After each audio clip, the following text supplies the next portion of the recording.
abbiamo un prodotto, la zucca, abbiamo i fagioli, abbiamo le noci, abbiamo il formaggio, un po' di prodotti del prato, del tarassaco, del miele da accompagnare al formaggio, insomma una bella varietà di prodotti stagionali e non, perché la zucca naturalmente non è di stagione, ma la lavorazione che ho fatto mi ha permesso di conservarla, è una zucca in saor, di conservarla e averla disponibile oggi. Un trionfo di biodiversità sulla tavola, prodotti antichi, quelli del paniere che la neonata comunità del cibo e della biodiversità della montagna bellunese vuole non solo conservare ma diffondere al consumatore, che diventa custode dell'agrobiodiversità locale. La Regione Veneto attraverso Veneto Agricoltura ha accompagnato il progetto, 51 i soggetti aderenti, tutte le componenti della filiera produttiva. Un unico obiettivo: produrre condividendo pratiche agricole di allevamento sostenibili a difesa delle tradizioni ma anche del territorio.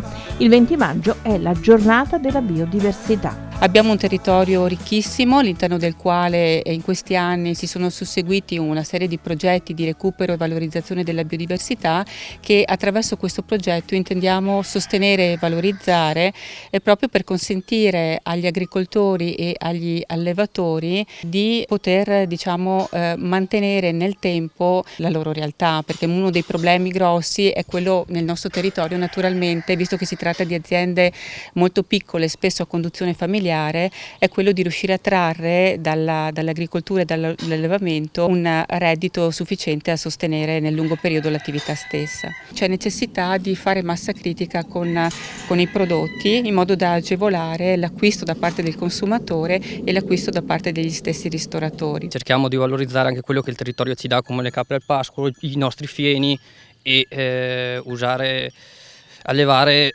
secondo natura. Quindi non so, ad esempio allevare i capretti sotto le mammie e queste cose qua.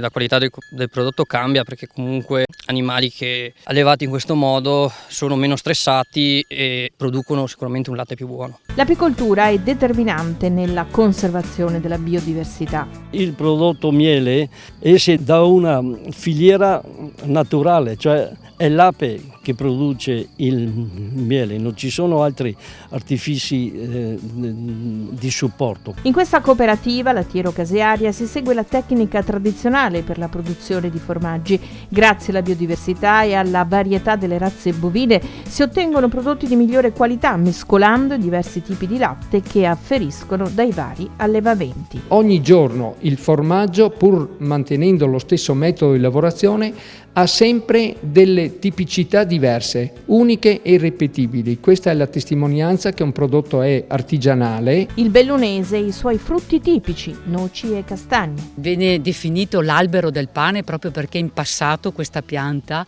è stata fondamentale nell'alimentazione dei montanari. Pensate che in questo territorio abbiamo piante che superano i 500 anni. Se questo si associa al piacere del cibo, un piacere che non è a scapito, non è ottenuto sulla base della sofferenza altrui o dell'ambiente che non viene conservato per il futuro, un piacere che è il piacere della diversità e quindi il piacere della convivialità dei tanti cibi, ecco che intimamente si connette alla biodiversità. Abbiamo circa appunto un centinaio di mele diverse. La mela simbolo del nostro territorio è la mela rosetta.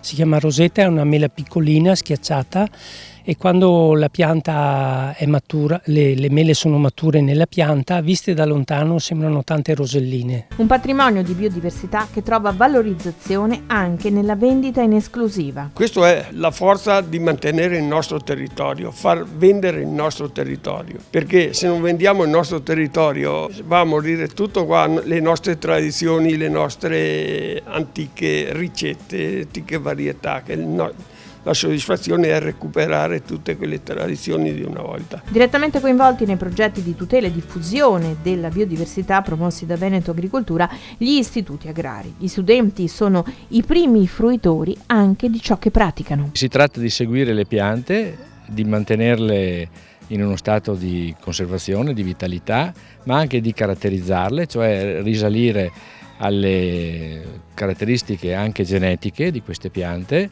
in modo da poter osservare le varie diversificazioni che ci sono all'interno delle vecchie varietà locali. Viene riconosciuta perché è svolta attraverso un lavoro con la Regione Veneto che porterà a un registro delle varietà antiche. Insieme stiamo cercando di salvare razze e varietà in via di estinzione. Noi specificatamente la pecora di Lamon e le razze avicole della tradizione veneta, il Pepoi piuttosto che la Polverara, piuttosto che la robusta lionata. Nel paniere della comunità del cibo della montagna bellunese, un presidio slow food, e l'agnello d'Alpago, la pecora alpagota, altra varietà da proteggere.